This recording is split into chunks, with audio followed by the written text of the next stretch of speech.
Hey guys, Alex here. Welcome back to my channel. In today's video, I will be sharing with you how to sell your property in the Philippines, whether it's a house, a lot, or a condominium. But before we dive in, I have a small request. 80% of this channel's viewers are not subscribers. I hope you can do me a favor and click the subscribe button. It helps this channel out tremendously, and the bigger the channel gets, the more people we can reach, the more people we can help. But I cannot do it without you. Now, are you looking to sell your residential property? In today's vlog, I will be sharing with you the step-by-step process and how you can sell your property in the Philippines. Step 1. Preparation. Get your property in order and make necessary repairs if it is not a brand new property. I noticed that quite a lot of homeowners or sellers try to get away with selling a property that is not well maintained and sometimes even in disrepair. If you want to get the most value out of your real estate asset, you should do the necessary renovations to beautify your house or condo so it will be presentable to buyers and sell faster. In the US, it's common practice to hire a home staging company to furnish listings. A home staging company is a business that serves to stage or temporarily furnish and decorate a property often before it goes up for sale. And the payment for home staging companies are on a monthly basis. So home staging companies may also extend decorating and design services to homeowners. However, since we don't have a home staging company here in the Philippines, it's usually up to the homeowner to fix up their property in preparation for sale. If the house is more than 5 years old, I will usually recommend the owner to repaint the property to give it a fresh look.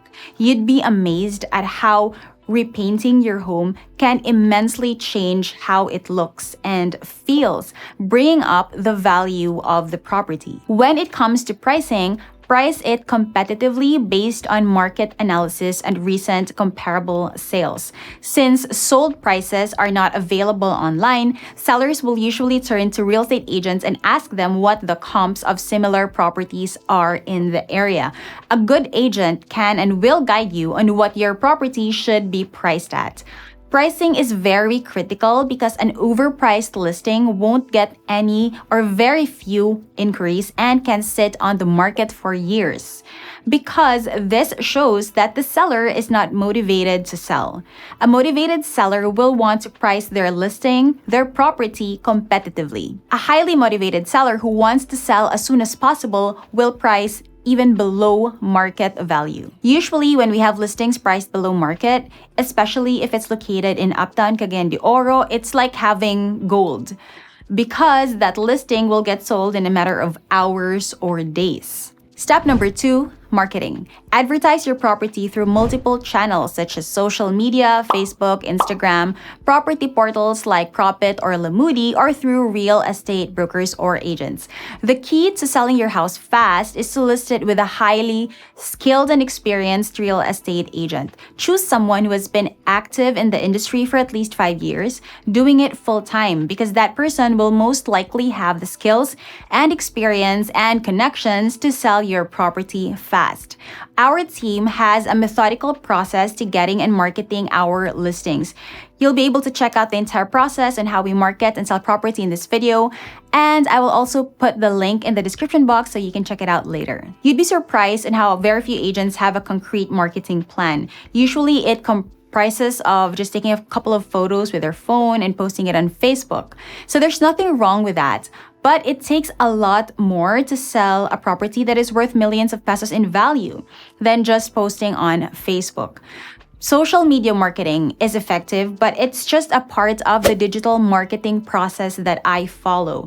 Digital marketing has such a huge scope, and you have to be very familiar and well-versed with it in order to execute it correctly. It involves social media marketing, content creation, and SEO. And although marketing on Facebook works, there is so much more that your agent can do to push your property out to the world. That is why when listing a property, Check the track record of your agent and ask what their marketing plan is. An experienced agent will be able to give you a concrete marketing plan on how they plan on getting your listing sold. Another thing to consider is equipment. Does your agent have the right equipment, or are they willing to hire someone who does? In our case, we not only have the equipment, but a media team as well. We have a photographer and a videographer who will come shoot your property and make it look amazing in both photos and video. We also have an editor who will edit and post photos and videos as well. And for houses located in the uptown area above 5 million, I will also be personally coming to do a house tour of the property. As for our gear, we use a Sony a7 IV with a wide-angle lens. So you want a room to appear as large as possible and as open as possible, showing all 4 corners, while also being able to get the entire space into one wide-angle shot. A wide-angle lens allows you to capture a wider view of the space you are photographing. To illustrate the difference, here's a photo of a property using a regular camera. And here's another photo using a wide-angle lens. When it comes to selling real estate, photos are critical to hooking your client. Posts with attractive images receive 39% more interaction than text-based posts. Having high-quality photos will lead to getting more leads, and it will also give home buyers that valuable first impression that can eventually lead to a phone call and even a sale. Properties represented by high-quality photos will sell faster and also for a higher price. The next step is negotiation.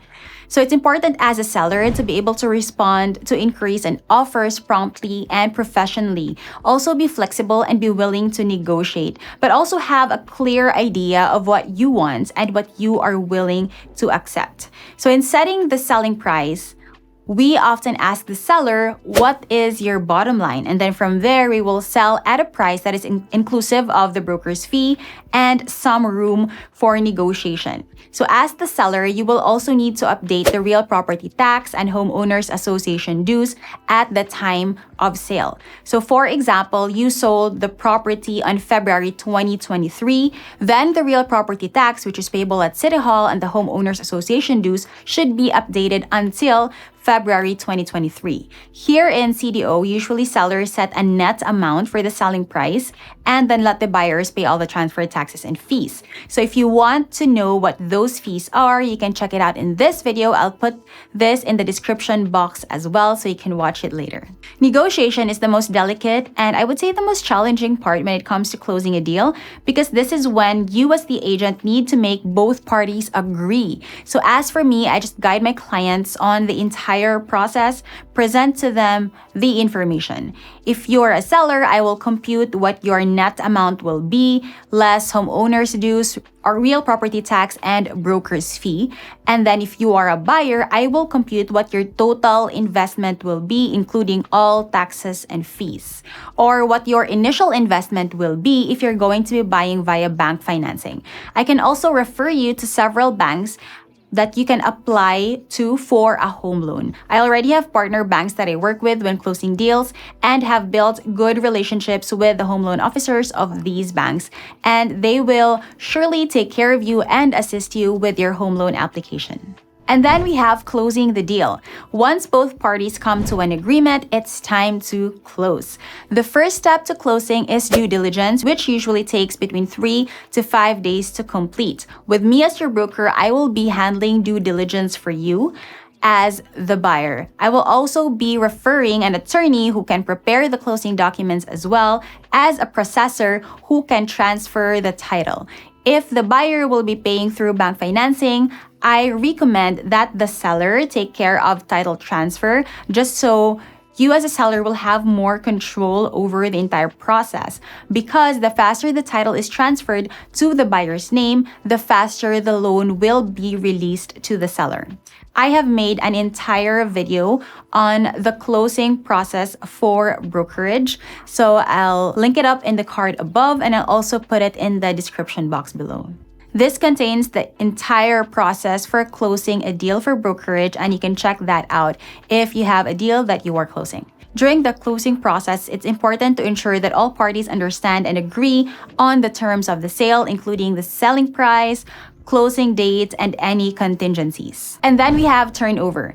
After the sale is complete, the last step is turnover. Usually, turnover of the keys of the property is also done during closing, but sometimes it can be done at a later date, especially if the owner has requested for a specific timeline to move out. Included in the turnover is a walkthrough of the house so the seller can point out to the buyer where the electrical plank is located, the switches, water pipes, and other things. If the seller still has the original blueprint of the house, then you can turn that over to the buyer as well so that they can be guided if they're planning to do a major renovation. So again, there are 5 steps to selling a property. First is preparation. This is when the owner prepares the property for sale, fix it up, talk to an agent, set the selling price. Second is marketing. Once the details are finalized, the agent will go to the listing, take photos and videos, and use those photos as marketing collaterals for the property, whether they will do it online or offline. Third is negotiation. So once there is an interested buyer, that buyer will go to the property, and if they like it, make an offer, and then property goes into negotiation. If both parties reach an agreement, the property goes to closing, which is the 4th step. So 4th step is closing. This is when you will contact an attorney to prepare the documents, do due diligence, and hire out the title transfer process to a processor. And then lastly, 5th is turnover. This can be done during closing, but sometimes done after closing. It will depend on how much time the seller needs to move out. Turnover schedule is usually agreed upon by both parties after negotiation. And that's it for today's vlog. If you have further questions on the process, my contact info is in the description box. And if you would like to be updated of the latest real estate how-tos, the newest projects in VisMin, send me an email so I can add you to my mailing list.